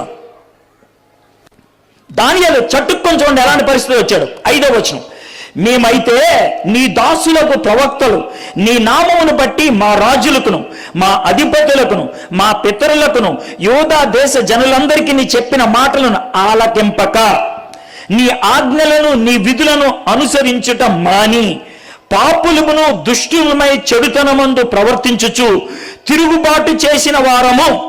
ముందు ఆరాధించాడు. ఆరాధించగానే పాపం బయటపడిపోయింది. ఆరాధన పాపాన్ని బయట పెడుతుంది. ఆరాధన నీలో ఉన్న పాపం బయట పెట్టుద్ది, నీ చుట్టూ ఉన్న పాపాన్ని బయట పెట్టుద్ది. ఆరాధించి మనుషుల దగ్గరికి వెళ్తే మనుషుల్లో ఉన్న పాపం బయటకు వస్తుంది. ఆరాధన చేసి వాక్యం చెప్పడం మొదలు పెడితే పాపము చేసి కూర్చున్న వారికి వణుకు వస్తుంది, చిరాకు వస్తుంది, భయం వేస్తుంది, బాధ కలుగుద్ది. ఇది అసలైన ఆరాధన, ఇది అసలైన ప్రార్థన. ఆరాధన, నిజమైనటువంటి వర్షిప్ జరిగినప్పుడు దెయ్యాలు భయపడి పారిపోవాలి, పాపం పెనుగులాడుతూ బయటికి వెళ్ళిపోవాలి, పాపంలో ఉన్నటువంటి వాళ్ళు నేను పాపంలో ఉన్నానని ఏడవటం మొదలు పెట్టాలి. ఆ విధంగా ఏడవగలిగినట్లయితే అది అసలైన ఆరాధన. అది అసలైన ఆరాధన. దావీదు ఆ విధంగా ప్రజల యొక్క పాపాన్ని తాను ఒప్పుకుంటున్నాడు. ప్రార్థన మన దేవుడి దగ్గరికి నడిపిస్తుంది. ప్రార్థన దేవుని చిత్తం ఏంటో చూపిస్తుంది. ప్రార్థన దేవుని యొక్క జట్టు చేరుతుంది. ప్రార్థన దేవునితో ముఖాముఖిగా మాట్లాడేటట్టు చేస్తుంది. ప్రార్థన మనలో ఉన్న భయాన్ని దూరం చేస్తుంది. ప్రార్థన మనకి శక్తినిస్తుంది. ప్రార్థన మన చుట్టూ మనలో ఉన్న పాపాన్ని ఎత్తి చూపిస్తుంది. ఎందుకు ప్రార్థన చేయాలి? జ్వరం వచ్చింది, నీకు తెలుసు, ఎంత ఉందో చూడాలంటే ఏం చేయాలి? థర్మామీటర్ పెట్టుకోవాలి. ప్రార్థన థర్మామీటర్ లాంటిది. ప్రార్థన థర్మామీటర్ లాంటిది. థర్మామీటర్ పెడితే ఇంతుందా అని తెలుసుద్ది. ప్రార్థన చేస్తా ఎంత పాపం చేశానా అప్పుడు అర్థం అవుతుంది. ప్రార్థన థర్మామీటర్. అప్పుడు ఏ ట్యాబ్లెట్ వేసుకోవాలో తెలుసుద్ది, ఎంత ఇంజెక్షన్ వేయించుకోవాలో అర్థమవుతుంది, ఎన్ని టానిక్లు వేసుకోవాలో అర్థమవుతుంది. ప్రార్థన జబ్బు బయట పెట్టుద్ది, ప్రార్థన ఏ మందు వేసుకోవాలో చెప్పుద్ది. అది ప్రార్థన చేసేది. దానియేలు ప్రార్థనలో జబ్బుని బయట పెట్టాడు. ఆ జబ్బుకి ఆయన ఎటువంటి పరిష్కారం చూపించాలో ఆలోచిస్తూ ఉన్నాడు. 8వ వచనం, ప్రభువా నీకు విరోధంగా పాపము చేసినందున మాకును మా రాజులకును మా అధిపతులకును మా పితరులకును ముఖము చిన్నబోవున్నట్లుగా సిగ్గు తగి ఉన్నది. అసలు ఎంత గొప్ప విషయం. ప్రార్థన పాపం బయట పెట్టుద్ది. అంతేకాదు ప్రార్థన పాపం ఒప్పుకునేటట్లు చేస్తుంది. మనలో చాలా మందికి తప్పు చేస్తున్నామని లోన తెలుసు, బయట ఒప్పుకోవడానికి చేత కాదు. ఒప్పుకోలేం. కన్ఫెషన్ అంటారు, బహిర్గతంగా ఒప్పుకోవటం అంటారు. ఒప్పుకోవటం చేత కాదు. ఎందుకో తెలుసా? సిగ్గు. ఎందుకో తెలుసా? భయం. ఎందుకంటే మన పెదాలను సాతానుడు పట్టేసి ఉంచారు. ప్రార్థన చేస్తే ఆ పెదాలు వదులవుతాయి. పెదాలు వదులైతే నేను పాపిని ప్రభువా అని గుండె లోతుల్లోంచి అంటాం. నేను చేసింది తప్పు ప్రభువా అని గుండె లోతుల్లోంచి అంటాం. దానియేలు ఒప్పుకోవటం మొదలు పెట్టాడు. ప్రభువా నీకు విరోధముగా పాపము చేసినందున మాకును మా రాజులకును మా అధిపతులకును మా పితరులకును ముఖము చిన్నబోవున్నట్లుగా సిగ్గు తగి ఉన్నది. మేము మా దేవుడైన యెహోవాకు విరోధముగా తిరుగుబాటు చేసిదిమి. అయితే ఆయన కృప క్షమాపణలు గల దేవుడై ఉన్నాడు. మీకు ఒక విచిత్రమైన సన్నివేశం చెప్తాను. అంటే ప్రార్థన చేస్తే దేవుడు నా తప్పు ఏంటో నాకు చూపించడం. అంటే సేవకులు స్టేజ్ మీద ఉన్నప్పుడు వాళ్ళు గొప్పలు చెప్పుకుంటారు కానీ వాళ్ళు తప్పులు చెప్పుకోరు. అప్పుడప్పుడు తప్పులు చెప్పుకుంటే కూడా బాగుంటుంది అనిపించింది. ఎలాగంటే అక్టోబర్ 1వ తారీఖు నా ల్యాప్టాప్ దొంగతనం అయింది ఇక్కడ మణుగూరు దగ్గర. నేను వాక్యం చెప్పడానికి కిందకి వెళ్ళాను. వాక్యం చెప్పొచ్చే లోపల నా ల్యాప్టాప్ ఎవరో తీసుకెళ్ళిపోయారు. నాకు చాలా బాధ అనిపించింది. ఎందుకనంటే అది ఖరీదైంది అనేది ఒక బాధ, కొనుక్కోవచ్చు. కానీ 24 సంవత్సరాలుగా నేను అందించిన దగ్గర 500 వర్తమానాలు దాంట్లో ఉన్నాయి, వాక్యాలు. కాబట్టి అవి నేను తెరుచుకుంటే కనుక నేను ఏ వాక్యం చెప్పాలన్నా చటుక్కుని చెప్పేయగలుగుతాను. బైబిల్లో 43 పుస్తకాల గురించి విశ్లేషణ దాంట్లో ఎక్కించుకున్నాను. దగ్గర 8,000 పుస్తకాలు ఉన్నాయి. ప్రతి బైబిల్ పుస్తకం మీద 60 దాకా కామెంటరీలు ఉన్నాయి. చాలా చాలా విషయాలు దాంట్లో ఉన్నాయి. అది ఎవరో ఎత్తుకెళ్ళిపోయారు. అది నాకు బాధ. రాత్రి 10ంటికి తెలిసింది పోయిందని. ఒక గంట సేపు బాధపడ్డాం. పోలీసులకి వెళ్దామా, అక్కడికి వెళ్దామా, ఇక్కడికి వెళ్దామా ఆలోచించాం. 12 అవుతుంది. ఏ చర్చిలో అయితే ఇది పోయిందో పాస్టర్ గారు వాళ్ళు ప్రార్థన చేద్దామన్నారు. సరే నేను కూడా ప్రార్థన చేసుకుందామని గదిలోకి వెళ్ళి, ప్రభువా నీ వాక్యం అందించేది కదా, ఎందుకు ప్రభువా ఇది పోయింది, ఎందుకు ఇలా పోయింది, నేనేమన్నా తప్పు చేశానా, నువ్వేమన్నా నాకు పాఠం నేర్పించడానికి చేస్తున్నావా అని దగ్గర 10-15 నిమిషాలు ఆయన సన్నిధిలో నేను ఒక విధంగా నా జీవితాన్ని పరిశీలన చేసుకుంటూ ఉన్నా. దేవుడు నాకు అప్పుడు ఇచ్చినటువంటి తలంపు ఏంటి తెలుసా? అరే నేను ల్యాప్టాప్ ఎందుకు దూరం చేశాను తెలుసా? నువ్వు నా మీద ఆధారపడుతుందా, దాని మీద ఆధారపడుతున్నావు. చాలా స్పష్టంగా చెప్పాడు. నా దగ్గర 500 వర్తమానాలు ఉన్నాయి. ఎవడన్నా పిలిస్తే క్షణాల్లో ఆలోచించి చెప్పేయగలుగుతాను. నీకు ఆ విధమైన ఆలోచన వచ్చేసింది. నా మీద ఆధారపడుతుందా, చేయాల్సినంత ప్రార్థన చేయట్లా, ఫలితం తగ్గిపోతుంది, అందుకనే దీన్ని పక్కకు పెట్టా అని అయితే ఎప్పుడైతే చెప్పాడో వెంటనే దగ్గర అరగంట సేపు, ప్రభా నన్ను క్షమించు, నిజమే నేను ఒప్పుకుంటా, నా దగ్గర ఇది భరోసా ఎక్కువైపోయింది, నీ మీద కాదు నా భరోసా, నా దగ్గర ఉన్న ల్యాప్టాప్, నీ మీద కాదు నా భరోసా, నాకున్న తెలివితేటలు, నీ మీద కాదు నా భరోసా, నా దగ్గర ఉన్నటువంటి విషయం, అది నాకు భరోసా అయిపోయింది, కాబట్టి నన్ను క్షమించు ప్రభా అని కొద్దిసేపు ప్రార్థన చేసిన తర్వాత, ఏం కంగారు పడుకో, వస్తుంది, 2 రోజులు పట్టుద్ది, 2 రోజులు అయితే నీకు కొంచెం బుద్ధి వస్తుంది, నీకు యథవాష లేవు, సరే అన్నాడు. 4 గంటలకే అర్థమైందా, పాస్టర్ గారు ఫోన్లు చేయించి దగ్గర 100 మందిని పిలిపించేశాడు. ఎందుకని? ప్రార్థన చేపిద్దామని. ల్యాప్టాప్ పోయింది అయ్యగారిదని. నేను అన్నాను, అయ్యగారు నేను పడుకుంటానన్నా. పాస్టర్ గారు కొంచెం మొగాయన కాబట్టి కొంచెం ఏమనలాక అలాగే అన్నాడు. భార్య మాత్రం మొహం అలా పెట్టుకొని, ఈడెక్కడ తెచ్చోడు, ఈడు కోసం ప్రార్థన చేయడానికి మేము వస్తే ఈడని పడుకుంటానంటే ఏంటిడు అన్న ఫేస్ అర్థమైపోతుంది. ఆవిడ ఫేస్ చూస్తే అర్థమైపోతుంది. ఒక విధమైన చిరాకు, ఒక విధమైన కోపం అన్నీ వచ్చేసినాయి. ఆ విషయం అర్థం చేసుకొని, పాస్టర్ గారు మీ ఫేస్ చూస్తే నాకు అర్థమవుతుంది, ఈడేంటి ఇలా అయిపోతున్నారంట. అవునండి, కాదండి, ఇంతమందిని పాస్టర్ గారు ఫోన్ చేసి అర్ధరాత్రి 4 గంటలకు పిలిపిస్తే కేవలం మీ ల్యాప్టాప్ కోసం మీరు అక్కడుండి ప్రార్థన చేయాల్సిన పోయి వెళ్ళి పడుకుంటారంటే ఎలాగని. కరెక్టే లేవా, నాకు అర్థమైంది. విషయం చెప్తా అన్న, ఏంటనంటే మీరు చేయండి ప్రార్థన, దేవుడు నాకు వాగ్దానం ఇచ్చేశాడు, 2 రోజుల్లో ల్యాప్టాప్ వస్తుంది అన్నాడు, నీ పడుకుంటాను, కొంచెం టైర్డ్ అయిపోయా అన్న అని వెళ్ళి పడుకున్నా. ఆవిడ పొద్దున్న 7:30కి ఇచ్చినటువంటి సాక్ష్యం ఏమని తెలుసా, 4:30కి ఒకసారి, 5:30కి ఒకసారి, 7ంటికి ఒకసారి 3 సార్లు వచ్చిందంట. గుర్రక్క పెట్టి నిద్రపోతున్నానంట. ఆవిడ అంటే, సార్ మీరు నిజంగా నిశ్చింతగా పడుకున్నారండి అన్నది. ఏ అన్న, గుర్రక్క పెడుతున్నారండి, 3 సార్లు వచ్చాను నేను. మరి దేవుడు ఇచ్చాడు కదా వాగ్దానం, గుర్రక పెట్టి నిద్రపోక ఏం చేస్తాను, ప్రార్థన నిద్ర వస్తుంది. గుర్రక పెట్టి నిద్రపోయాను, 7:30కి లేచా, ఏం లేదు హాయిగా ఉందాం అని అన్న. అర్థమైందా? 2 రోజుల తర్వాత ల్యాప్టాప్ ఎక్కడి నుంచి ఎత్తుకెళ్ళిపోయారో తీసుకొచ్చి ఆడ పెట్టేసి వెళ్ళిపోయారు వాళ్ళు. జరిగింది. 3వ తారీఖు పోయింది, 3వ తారీఖు వచ్చింది, అయిపోయింది. పొద్దున్న 5 గంటలకే చర్చి వెనక్కి వెళ్తే అక్కడ ల్యాప్టాప్ ఉంది, అంతే. వాళ్ళు ఏం చేయలేపారు, దాన్ని తీసుకెళ్లారు, కెలుకుదామని ప్రయత్నం చేశారు, వాళ్ళ వల్ల కాలేదు, మడితి పెట్టి తీసుకొచ్చి ఆడ పెట్టి వెళ్ళిపోయారు. అది పరిచయం. అయితే దేవుడు ఈ ప్రక్రియలో నాకు పాఠం నేర్పించాడు. ఏమని? నీకు ల్యాప్టాప్ ఇస్తా, కానీ ఎదవేషాలు వేయొద్దు, ఆధారపడాల్సింది నా మీద. అర్థమైందా అని ఆ రోజు నాకు చూపించింది ఏంటి తెలుసా, ఫిలిస్తీన్లు మందసాన్ని తీసుకెళ్లారు, నమ్ముకుంది దేన్ని వాళ్ళు, మందసాన్ని, అవునా కదా, అదే వాళ్ళని లేపేసింది. నువ్వు మందసం లాగా ల్యాప్టాప్ నమ్ముకున్నావు, పోద్ది. కొన్నిసార్లు మనం దేవుణ్ణి నమ్మం, మనకున్న అలవాట్లని నమ్ముకుంటాం, మనకున్న ప్రార్థన చేసేవాళ్ళని నమ్ముకుంటాం. మంచిది కాదు. ఎప్పుడు కూడా నమ్ముకోవాల్సిన దేవుణ్ణి, ఇంకేం లెవెల్కి తెక్కకూడదు. దానియేలు స్పష్టంగా, ప్రభా మేము తప్పు చేశాము అని దేవుడి దగ్గర స్పష్టంగా ఒప్పుకొని, ఇది మా తప్పే, ఆ రాత్రి నేను చేసింది తప్పే, నిజమే, నేను నీ మీద ఆధారపడుతుందా, నేను ల్యాప్టాప్ మీద ఆధారపడతాం, ఒప్పుకున్నా. ఎప్పుడైతే ఒప్పుకున్నానో మనసు స్థిమితం కలిగింది. ఎప్పుడైతే పాపాన్ని వదిలేశానో నిద్ర పట్టింది. ఎప్పుడైతే పాపాన్ని వదిలేశానో దేవుడు కార్యం చేయటం మొదలు పెట్టాడు. ఎప్పుడైతే ప్రార్థన చేశానో దేవుడు శక్తిని విడుదల కలిగించాడు. మీ జీవితంలో దేవుడు శక్తిని చూపించడానికి ఇష్టపడుతున్నాడు. అయితే దానికి ఒక అడ్డు ఉంది, ఏంటి తెలుసా, మీ పాపం.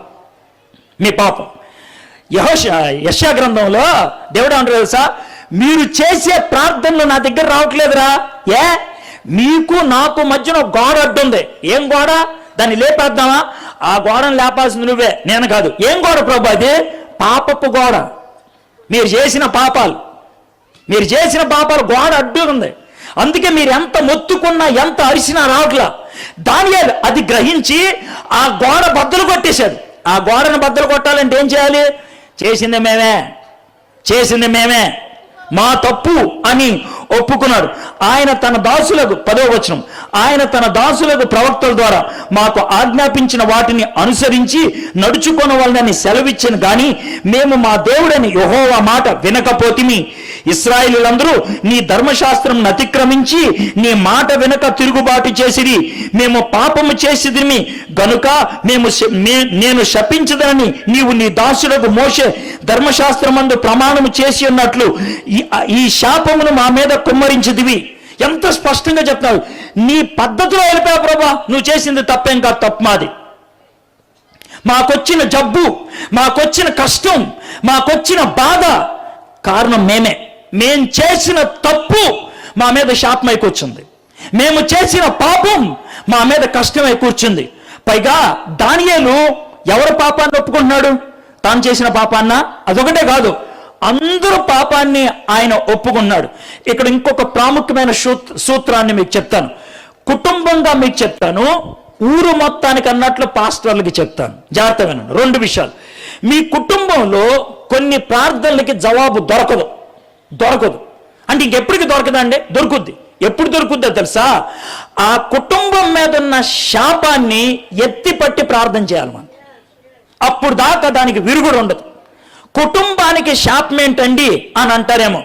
మీరు క్రైస్తవులై ఉండొచ్చు, మీరు మంచోళ్ళై ఉండొచ్చు, మీ తాతలు మీ ముత్తాతలు విగ్రహారాధికులేమో, పూజలు చేశారేమో, బలులు అర్పించారేమో, హోమములు వేశారేమో, ఆ శాపం తరతరాలుగా ఉండిపోయిందేమో. ఇప్పుడు నన్నేం చేయమంటారండి అంటే, ప్రార్థనలో కూర్చుంటే దేవుడు చూపిస్తాడు, ప్రార్థనలో కూర్చుంటే అడ్డేంటో చూపిస్తాడు. అయితే మీరు చేయాల్సిన అడ్డిది అని దేవుడు చూపించంగానే ప్రభా ఆ అడ్డు తొలగించేయి అని అంటే చాలు, అంతే జరిగేది. ఆ ప్రార్థన చేయగానే అడ్డు తొలగించేస్తాడు. దేవుని యొక్క దీవెన మన మీదకి వస్తుంది. ఎంత స్పష్టంగా ఉందో చూడండి. శాపం ఒక్కడి ప్రార్థన అనేక మందికి దీవెనకరంగా ఉంటుందా? ఉంటది. పాస్టర్లు, సేవకులు, మీరు కొన్ని ఊళ్ళల్లో వాక్యాన్ని బోధిస్తానికి వెళ్తారు, పరిచర్య మొదలు పెడతారు, సంఘాన్ని నిర్మిస్తారు, వ్యాప్తి చెందదు, అభివృద్ధి చెందదు, మనుషుల్లో మార్పు రాదు. ఎందుకు అని అంటే ఒకటే ఒక కారణం, ఆ ఊరిని ఒక శాపం ఏళ్తుంది, ఆ ఊరిని ఒక దోషం ఏళ్తుంది. ఆ దోషాన్ని శాపాన్ని పట్టుకొని మనం ప్రార్థన చేస్తే అప్పుడు పని జరుగుతుంది. యేసు ప్రభు వారు ఇచ్చినటువంటి దివ్యమైనటువంటి ఉదాహరణ ఏంటనంటే, ఒకడి ఇంటికి దోచుకోవడానికి వెళ్ళాడు, 2 దొంగలు ఒకడి ఇంటికి దోచుకోవడానికి వెళ్ళాడు. దోచుకోవాలి సుఖవంతంగా అంటే ఒకటే ఒక పద్ధతి, ముందు యజమాన్ని కుర్చీకేసి కట్టేయాలి. యజమానుడు ఉంటాడు కదా, ఆయన్ని కట్టేస్తే ఆడు ఏం చేస్తాడు? పడు ఉంటాడు. ఈ బీరువా తాళం ఎక్కడ ఉందో చెప్పండి, ఆడే చెప్తాడు. కట్టేసిన తర్వాత ఏం చెప్తాడు? అరే ఈ బీరువా నెంబర్ అంటారా చెప్పండి, ఆడే చెప్తాడు చచ్చినట్టు. ఆడితేనే ఇది ఎలా తీయాలి, ఇది చెప్పండి సార్ ఆడు చెప్పండి, ఆడే చెప్తాడు, మొత్తం ఆడే చెప్తాడు. తాళం తెలుసుకోకపోతే అర్థమే సార్, తాళం తెలుసుకో కొంచెం వెనక్కలాగా తీపండి, ఆడే చెప్తాడు. అన్నీ ఆడే చెప్తాడు. మొత్తం తీసుకెళ్ళి ఆ పక్కన ఒకటి ఉందండి, ఆ పక్కన ఆడే చెప్తాడు. అదేవిధంగా ఈ ఊరిని ఒక దేవత వెళ్తుంది, ఊరిని దేవతలు వెళ్తాయి.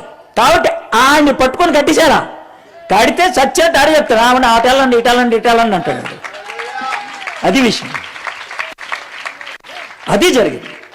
దానియేలు చేసిన పని అది. ఆయన పట్టుకొని కట్టిపడేశాడు. కట్టిపడేస్తే దానియేలు ఒక్కడే చేశాడు ప్రార్థన. 1,00,000 మందిని దేవుడు వెనక్కి తీసుకెళ్ళిపోయాడు. 1,00,000 మందిని అంటే ఒక్కడు చేసిన ప్రార్థన అంతమందికి ఆశీర్వాదం. ఇంకా అంతకంటే ఎక్కువ చెప్పమంటారా? మోషే సీనాయి పర్వతం ఎక్కేశాడు, కింద వెళ్ళామో బంగారు దూడను తయారు చేసుకుంటే పిచ్చకోపం వచ్చింది దేవుడికి, చంపేస్తాను అందరినీ అని అన్నాడు. అంటే సరే చంపే ప్రభా అంట.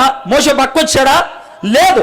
అడ్డంగా నిలబడి ఆ బంగారు దూడను చేసిన పాపాన్ని ఈయన మీద వేసుకొని, ప్రభా వాళ్ళు దూడ తయారు చేశారు క్షమించు ప్రభా, వాళ్ళు దరిద్రులు ప్రభా క్షమించు ప్రభా, వాళ్ళు ఏదో పాపం చేశారు క్షమించు ప్రభా అని మోషే 40 రాత్రుల్లో 40 పగళ్ళు ప్రార్థన చేస్తే దేవుడు 40 రోజుల తర్వాత లే మోషే లే నిన్ను బట్టి ఆయన వదిలేశానులే.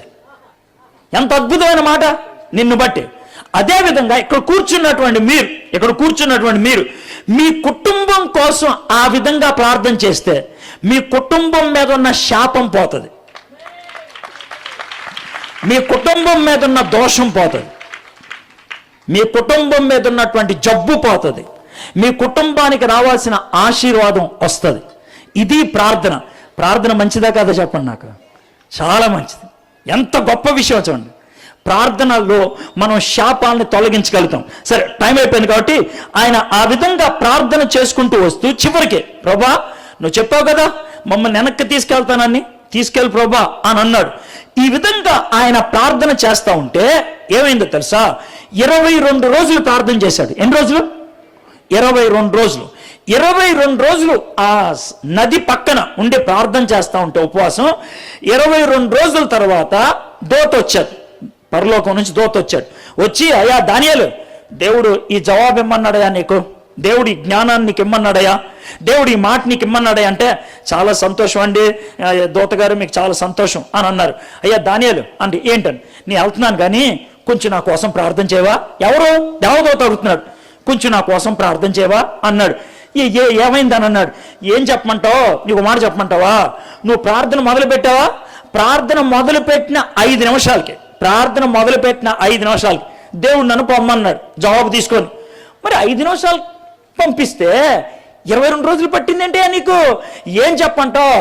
దారిలో గ్రీసు దేశం ఉంటుందే, పారసీక దేశం, ఆ దేశానికి సంబంధించిన దెయ్యంగాడు ఉంటాడే, ఆడు నన్ను పట్టుకొని ఆపేసాడు. ఆడు ఆపేసి గొడవ పెట్టేసుకున్నాడు. వాడికి నాకు ఫైటింగ్. ఎంత ఫైటింగ్ అంటే నేను ఇంకా పోతాను అనుకున్నాను. అప్పుడు ఇంకో దూతను అడిగాను కొంచెం సహాయం చేయమని. ఆ దూతగాడు వచ్చాడు. మీ ఇద్దరం కలిసి ఆయన నొక్కేసి అప్పుడు వచ్చాం ఇక్కడికి జవాబు ఇవ్వడానికి. ఇప్పుడు నేను వెనక్కి వెళ్తున్నాను అనుకో, ఆడు కాసుకొని ఉంటాడు అక్కడ, నన్ను వేసేద్దామని. ఇది పరిస్థితి. అయితే ఇది జరిగిన విషయం. అయితే ఈ జరిగిన విషయంలో ప్రార్థన చేసిందంటే మీకు చెప్తా, జాగ్రత్త వినండి. ప్రార్థన చేసిన 5 నిమిషాలకు జవాబు వచ్చింది కదా. ఒకవేళ 5 నిమిషాలకి దేవుడు జవాబు పంపించాడు కదా అని దానియేలు ప్రార్థన ఆపేస్తే ఏమైండది? ఒకవేళ దానియేలు ప్రార్థన ఆపేస్తే దేవదూత ఆ దెయ్యం గారి మీద యుద్ధం ఉందా, ఓడిపోయి ఉండేవాడు. ఓడిపోతే జవాబు వచ్చిండేది కాదు. దేవుడి దగ్గర నుంచి జవాబు వచ్చిందా? వచ్చింది. మన దగ్గరకు వచ్చిందా? జాగ్రత్త. దేవుడి దగ్గర నుంచి జవాబు వచ్చిందా? వచ్చింది. మన దగ్గరకు వచ్చిందా? రాలా. ఎందుకంటే మధ్యలో ఆగిపోయింది. ప్రార్థన చేయలేదు కాబట్టి. అందుకే ప్రార్థన చేయటం మొదలు పెడితే చేతిలోకి వచ్చేదాకా చేస్తూనే ఉండాలి.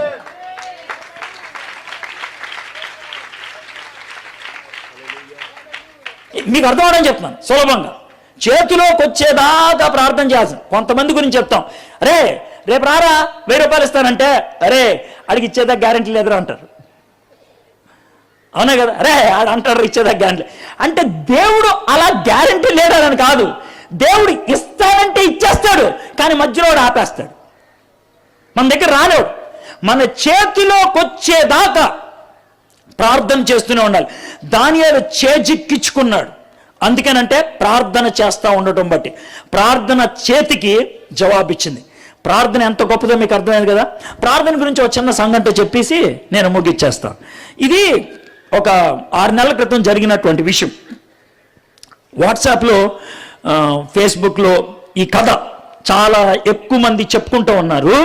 నాకు బాగా నచ్చింది. ఏంటనంటే హెలెన్ రొజారియో, డాక్టర్ గారి పేరు హెలెన్ రొజారియో. ఆఫ్రికా ఖండంలో కెన్యా అనేటువంటి దేశంలో ఆయన డాక్టర్ గారు, అడవిలో డాక్టర్ గారు.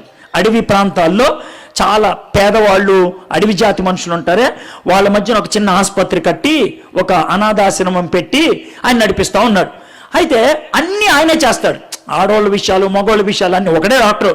అయితే ఒకసారి ఒక ఆమె పురుటి నొప్పులతో వస్తే రాత్రి ఆయన డెలివరీ చేశాడు. అయితే ఆ బాబుని కన్నది, కానీ బాబు పూర్తిగా 9 నెలలు అవ్వలేదు. ఆయన నొప్పులు వచ్చేసి కనేసింది, తల్లి చచ్చిపోయింది, బతుకున్నాడు. అయితే బాబుని ఇంక్యుబేటర్ అంటారు, అంటే ఒక యంత్రం లాగా ఉంటుంది, దాంట్లో పెట్టాలి. వాళ్ళ దగ్గర లేదు, ఎందుకంటే కరెంట్ లేదు కదా. ఇక బాబు బతుకుండాలంటే ఒకటే పద్ధతి, వేడి నీళ్ళు పోస్తారు, ట్యూబ్ లాంటిది. దాంట్లో వేడి నీళ్ళు పోసి బాడీకి, శరీరానికి తాకేటట్లు చేయాలి. వేడి నీళ్ళు పోస్తూ ఉంటే వాళ్ళ దగ్గర ఉన్న ట్యూబ్ పగిలిపోయింది, ఇక లేదు, బాబు బతుకుడు. ఎలాగ అనుకొని డాక్టర్కి తెలివితేటలు వచ్చి చలిమంట వేయించి ఒక నర్సుని చలిమంట పక్కన పడుకోమని చెప్పి బాబుని మీద పడుకోబెట్టుకోమన్నాడు. ఈమెకి వేడి తగిలి ఈమె నుంచి వేడి ఆ బాబుకి వెళ్తా ఉంటే రాత్రి అంతా బతికేశాడు.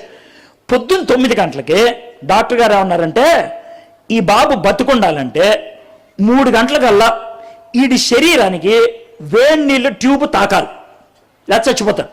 పైగా ఇంకో గొడవ ఉంది. ఈ చిన్న బాబుకి 4 ఏళ్ల అక్క ఉంది, అది ఏడుస్తుంది మా అమ్మేది మా అమ్మేదని. ఆ పాపను ఊరుకోపెట్టలాక ఒక బాధ, వీడిని బతికించాలని ఇంకో బాధ. ఈ బాధలో 10 గంటలకి అనాథాశ్రమానికి వెళ్ళాడు. మామూలుగా ఉదయకాల ప్రార్థనకి వెళ్తూ ప్రార్థనలో ఏమని చెప్పాడంటే, ఇలా ఒక బాబు పుట్టాడు, 3 గంటలకల్లా హాట్ వాటర్ వేడి నీళ్ళు పోసే ట్యూబ్ కావాలి, చిన్న పాప పెద్ద అది 4 ఏళ్ళ అక్క ఏడుస్తుంది, ఆ పాప ఏడవకుండా ఆగిపోవడానికి ఏదో ఒకటి చేయాలి, మీరు అందరూ ప్రార్థన చేయండి అన్నారంట. 40 మంది పిల్లలు గట్టిగా ప్రార్థన చేశారంట. మిరండా అనే ఓ పాప 10 ఏళ్ళు ఉంటుంది. ఆ పాప అన్నదంట, డాక్టర్ గారు నేను స్టేజ్ మీదకి వచ్చి ప్రార్థన చేస్తా అన్నది. సరే చెయ్యి అన్నది.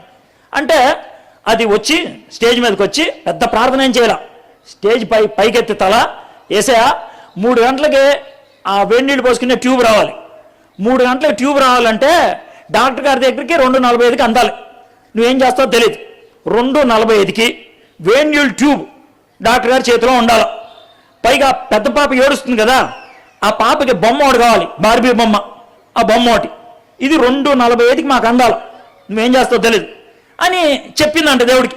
చెప్పి అందరిని ఆమెన్ చెప్పండి అన్నారంట. పిల్లలంతా హుషారుగా ఆమెన్ అన్నారంట. ఈ డాక్టర్ మాత్రం ఏమంటలేదంట, చూసిందంట, ఆమెన్ చెప్పా అన్నదంట. అంటే డాక్టర్కి ఆ అమ్మాయి మాటలకి నవ్వు వస్తుంది, ఏడుపు కూడా వస్తుంది. ఏడుపు ఎందుకు వస్తుందంటే, ఎంత అమాయకంగా అడుగుతుంది. 2:45కి అడవిలోకి ఎవరు తీసుకొచ్చేస్తారు, ఇది అసాధ్యం, ఎంత అమాయకంగా అడుగుతుంది అన్నట్లు. అంటే ఆమెన్ చెప్పండి డాక్టర్ గారు అంటే, చిన్న పాప బాధపడుతుందని ఆమెన్ అని చెప్పి తన మనస్సాక్షి ఒప్పుకోక ఏడ్చుకుంటూ వెళ్ళిపోతున్నాడంట. వెళ్ళిపోయాడు. 12:30 అంత అయింది. హాస్పిటల్లో రౌండ్లకి వెళ్ళాడు. 2:35 ఆ టైం అయిందంట. ఒక కుర్రాడు పరిగెట్టుకుంటా డాక్టర్ గారి దగ్గరికి వచ్చాడంట. డాక్టర్ గారు మీ ఇంటికి ఎవరో ఇంత పెద్ద పెట్టి తెచ్చారు సార్ అన్నాడంట. ఏంట్రా అని వచ్చాడంట. అంత దూరంలో పెట్టి చూసి మనోడికి వణుకొచ్చి ఆర్ఫనేజ్ నుంచి పిల్లల్ని తీసుకురామన్నాడంట. పిల్లలందరూ వచ్చారు. ఇంత పెద్ద పెట్టి, పెద్ద కత్తి తీసుకొచ్చి పెట్టి ఇలా కోసాడంట. కోసి ఇలా చెయ్యి లోన పెట్టి ఇలా తీస్తే బయటకు వచ్చింది ఏంటంటే వేడి నీళ్ళు పోసుకునే ట్యూబ్ వచ్చింది. అయితే అందరూ చప్పట్లు కొట్టారు మీకులాగే, ఒక్కళ్ళు తప్పించి. మిరాండా చప్పట్లు కొట్టల. మిరాండా ఇంకా చూశాడంట, టైం 2:45 అయింది, కరెక్ట్గా నువ్వు చెప్పిన టైంకి వాటర్ వేడి నీళ్ళు పోసుకునే ట్యూబ్ వచ్చింది, చప్పట్లు కొట్టవా మొహం అంత చిరాకు పెట్టుకున్నాయంట అన్నాడంట. దేవుడు పూర్తి జవాబు ఇవ్వాలి అన్నదంట. ఏంటి పూర్తి జవాబు అంటే, బొమ్మ ఉండాలా, బొమ్మ చేపెట్లో అన్నాడంట. అంటే మళ్ళీ లాంచ్ చేయబెట్టి ఇలా తీస్తే బార్బీ బొమ్మ వచ్చింది. అప్పుడు చప్పట్లు కొట్టాడంట. అయితే మొదటేమో చప్పట్లు పిల్లలు కొట్టారు, రెండోసారి చప్పట్లు మిరాండా కొట్టింది. మిరాండా చప్పట్లు కొట్టిన తర్వాత మనోడి మొహం మాడిపోయిందంట. ఎవరిది? డాక్టర్ గారిది. ఎందుకు మాడిందంటే, అసలు ఈ డబ్బా ఎవడు పంపించాడు, ఈ డబ్బా ఎలా వచ్చింది, అసలు ఏంటా చూద్దామని ఈ హాట్ వాటర్ ట్యూబ్ ఒక నర్సుతో ఇచ్చి పంపించేసి డబ్బా వెనక్కి తిప్పి చూశాడంట. చూస్తే గుండె ఆగే విషయం ఏంటనంటే, ఆ డబ్బా 7 నెలల క్రితం, ఆ రోజుకి 7 నెలల క్రితం ఇంగ్లాండ్లో ఒక చర్చి స్త్రీల మైత్రి వాళ్ళు పంపించారు. 7 నెలల క్రితం ఆ రోజు చేరింది. ఆ రోజు డాక్టర్ గారికి అర్థమైంది ఏంటంటే, ఈ రోజు నేను చేసిన ప్రార్థనకి 7 నెలల క్రితం దేవుడు జవాబు ఇచ్చాడు. ఈ రోజు నేను చేసిన ప్రార్థనకి 7 నెలల క్రితం జవాబు ఇచ్చాడు దేవుడు. మీరు ఈ రోజు చేసే ప్రార్థన, మనస్ఫూర్తిగా చేసే ప్రార్థనకి దేవుడు జవాబు ఇస్తాడు అని నేను అన్నాం. ఇచ్చేశాడు. మీరు తీసుకోవడమే, దాన్ని తీసుకోవడం. ప్రార్థన ఒక విధంగా ఏటీఎంలో డబ్బులు ఉంటాయా లేదా, బయటికి ఎప్పుడు వస్తే కరెక్ట్ పిన్ని నొక్కితే కదా, అది కరెక్ట్ పిన్నే ప్రార్థన. డబ్బులు లోన్ ఉన్నాయి, తీయడమే. జవాబు లోన్ ఉంది, పిన్ కరెక్ట్గా కొట్టు, డబ్బులు బయటకు వస్తాయి. అవునా కదా? అదే ప్రార్థన. ఈ విధంగా తెలుసుకున్న తర్వాత మీ ప్రార్థనా జీవితం ఎలాంటిది ఒకసారి ఆలోచించుకోండి. ఇలాంటి ప్రార్థనా జీవితమేనా? ఒకవేళ నేను ఇక్కడ వర్ణించానే దానియేలు ప్రార్థన, అలాంటి ప్రార్థన మీకు లేకపోతే మొదటగా దేవుణ్ణి అడగాల్సింది ఏంటి తెలుసా? ప్రభువా నన్ను క్షమించు. ప్రార్థన అంటే ఏంటో చెప్పు. నేను అలాంటి ప్రార్థన చేయట్లా, తప్పు నాది, మొదటిది. రెండోది, ఇక నుంచి ఇలాంటి ప్రార్థన నా జీవితంలో ఉండాలి. నీతో సంభాషించే ప్రార్థన, అప్పుడప్పుడు నీకు ఉత్తరం రాసే ప్రార్థన, నీతో మాట్లాడే ప్రార్థన, నీ చిత్తం ఏంటో తెలుసుకునే ప్రార్థన, నీ శక్తిని నా సొంతం చేసుకునే ప్రార్థన, నా పాపాన్ని చూపించగలిగే ప్రార్థన, నాకు ఒప్పుదల కలిగించే ప్రార్థన నాకు నేర్పించు ప్రభు. అడుగుదాం దేవుణ్ణి నేర్పించమని. ఇది రెండోది.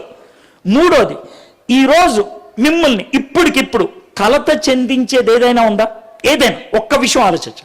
ఏదైనా ఒక్క విషయం కలత చెందించేది, జబ్బు కానీ, అప్పు కానీ, శ్రమ కానీ, పాపం కానీ, కష్టం కానీ, ఏదన్నా ఒక్కటి ఉంటే పేరు పెట్టి ప్రార్థన చేయండి. ప్రభా, ఈ ఒక్క విషయం గురించి ప్రార్థన చేస్తున్నా, నాకు జవాబు ఇవ్వు ప్రభా.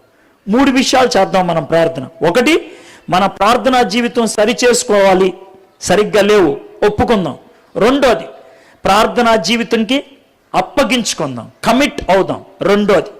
మూడోది, ఏదన్నా ఒక్క విషయం కోసం ప్రార్థన చేద్దాం. అందరూ దయచేసి తలంచండి, కళ్ళు మూసుకోండి. ప్రార్థన గురించి ఇంత చెప్పి మీకు 2 నిమిషాలైనా ప్రార్థన చేయడానికి అవకాశం ఇవ్వకపోతే బాగోదు. అందుకనే ఒక 2 నిమిషాలు 3 విషయాలు ప్రార్థన చేయండి. ఒకటి, మీ ప్రార్థనా జీవితం సరిగ్గా లేదు, ఒప్పుకోండి, ప్రభా క్షమించండి. 2, ప్రభా సరైనటువంటి ప్రార్థన నాకు నేర్పించు ప్రభా అని అడుగుదాం. 3, ఏదన్నా ఒక్క విషయం, అదేంటో నాకు తెలియదు, నీకు బాధ కలిగించేది, నీ హృదయంలో అతి ఎక్కువ వేదన కలిగించేది, అతి ఎక్కువ కష్టాన్ని కలిగించే ఏదైనా ఒక్క విషయం దేవుని సన్నిధిలో జ్ఞాపకం ఉంచుకో. ప్రభా, ఇది ప్రభా, ఇదొక్కటి నాకు ఈ మధ్యాహ్నం జవాబు ఇవ్వు ప్రభా.